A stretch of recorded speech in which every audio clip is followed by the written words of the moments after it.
This is a war for our very existence.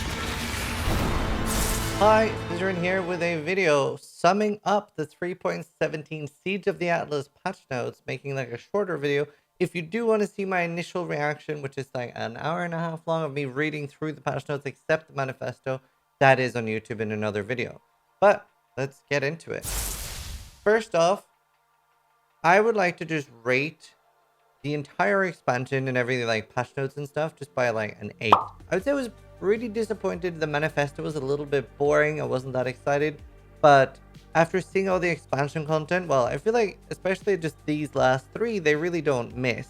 A lot of leagues in the past year I've not been that excited for, but they just really nail the expansion. So I'm very, very excited for this one. And obviously this is my first impressions before actually playing. But, you know, just patch notes aside, they're looking pretty juicy. And there's no big nerfs to defenses, so we're going to have a pretty good time on Harp. So as far as the big expansion goes, it's a huge endgame revamp. So we have 2 new endgame bosses, and they look like they have a lot of chase items. They have an insanely chase unique jewel. This is actually so chase that I might be coming back to Trade League. I normally play solo self-on because Trade League is sort of too easy when you play this many hours, right? You end up burning through the content really quickly. The new endgame bosses, I think even before rolling it, they said it was slightly harder than Maven, and then you can roll it as well as a rare map after the first time you kill it. I might be misremembering and that it was slightly easier without rolling, but I'm pretty sure that's not the case. There's a huge Atlas rework. The entire Atlas is changing. We are getting a Atlas skill tree. Not only are you going to have the normal passive tree, you are now going to have an Atlas skill tree, and you're gaining 1 skill point per map you complete, basically. And it's going to be very, very front-loaded. A big problem players have right now is they feel like the game doesn't really start until you've killed, like, you know, the Shaper Guardians, the Elder Guardians, and gotten those extra points for, like, the secret skill tree. And that's no longer the case. It's very, very front-loaded now. Obviously, like, completing 60 or 70 maps is going to go very fast, and you're going to go very far on the skill tree with that. Obviously, we will be making full guides telling you what the most min-maxed way to make the Atlas skill tree will be. We'll have that up as soon as they give us the actual tree. And other than that, there are no more regions. So many things are changing. Obviously, like steel rings and stuff like that, they are just a rare generic drop now. They no longer drop in a particular location. You no longer have watchstones. They do have new void stones. However, you don't need these to get to tier 16. So you can go from tier 1 to 16 instantly. And then you can use these void stones to upgrade your entire Atlas to tier 16 or close to. So it looks like just way, way better progression. Should be a lot easier for newer players as well. And we already have a little bit of an idea how some things are going to be working. So it looks very spicy. I'm very excited to make mapping videos and stuff. And the same like Conquer influences, those things are still there. They're changing it a little bit, but just going to be slightly rarer. And there's new influences coming, which are different. You probably won't be able to have 2. Like, you won't be able to have the new influence and the old influence. You're going to have to pick and choose between which. The Conquerors are now part of, like, you know, same like Elder and Shaper Guardian drops. They drop once you're in tier 14 plus. And they appear from Kirak, which is usually based on Atlas bonus. And the new influences, they're specifically implicits. They replace, you know, like cold rest on a sapphire ring and stuff like that.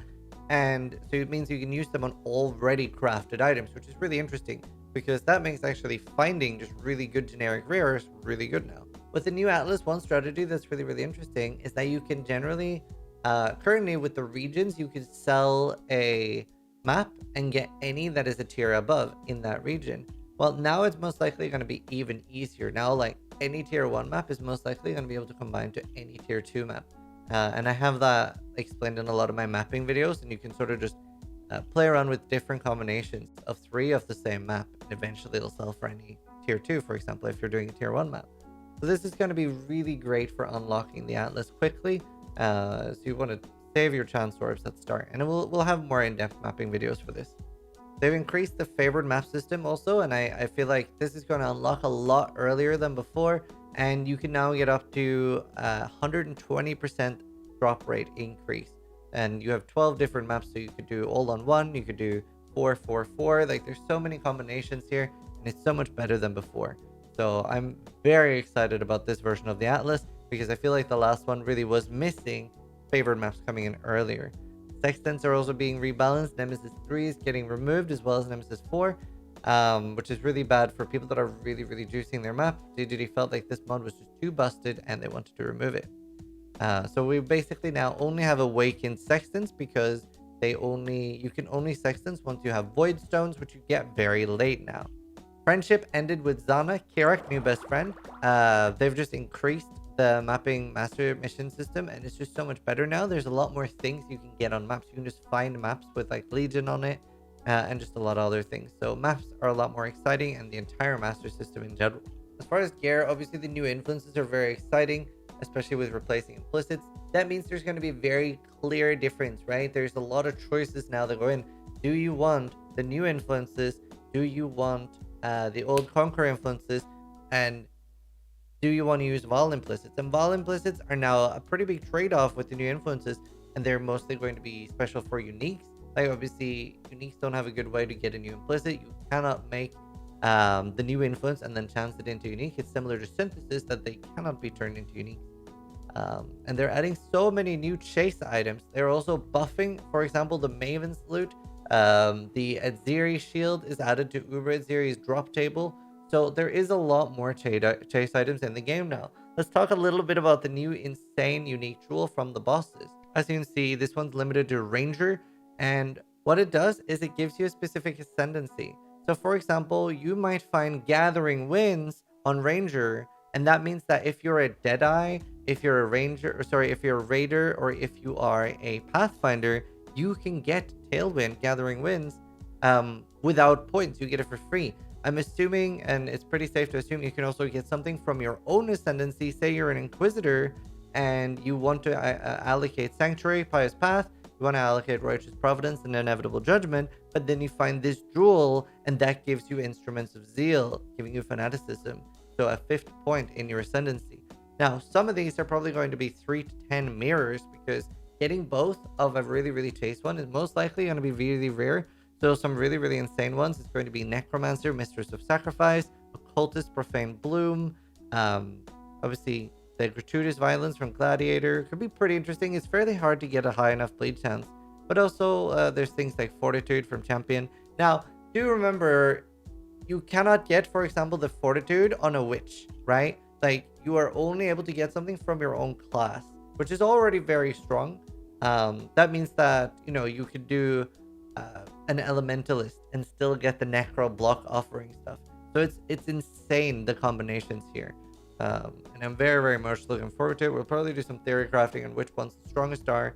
But yeah, it's a very chase item. There is a new amulet as well, and look at this thing. It gives a bit of a Stone of Jordan feel. It is +1 to all skill gems, and we were thinking last night, like, does this affect Empower? Does it not? And it does affect Empower, because we realized the one that says like strength skill gems get plus level, that does affect Empower. So yes, this does affect Empower in all ways.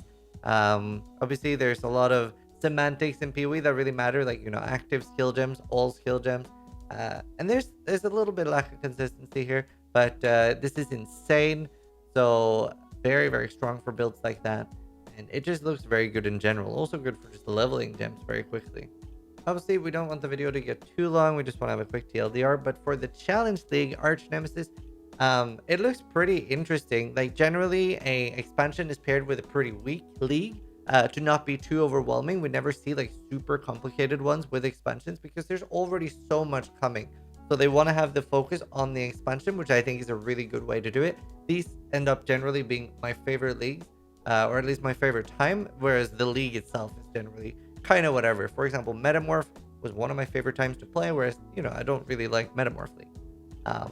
But it looks, you know, it's a mix of other leagues. It looks a little bit like Essence and Metamorph and Ultimatum a little bit. You stock up on enemy types and you sort of combine them, sort of similar to Ritual Vessels, and they're a little bit like Essences where you have to like break them out. It's also sort of similar to Metamorph, where it's about killing one big foe. So it looks interesting. I'm yeah, like I said, I'm kind of whatever about the league. It's all about the expansion content for me, and there's so much chase content here, but I am looking forward to see how it plays out.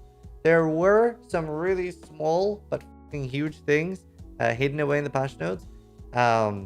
You can now buy gems in your hideout from Lily, so that's huge. She can hide in divination cards or hand in divination cards as well, because Lily Roth is, Navali is gone from the game now.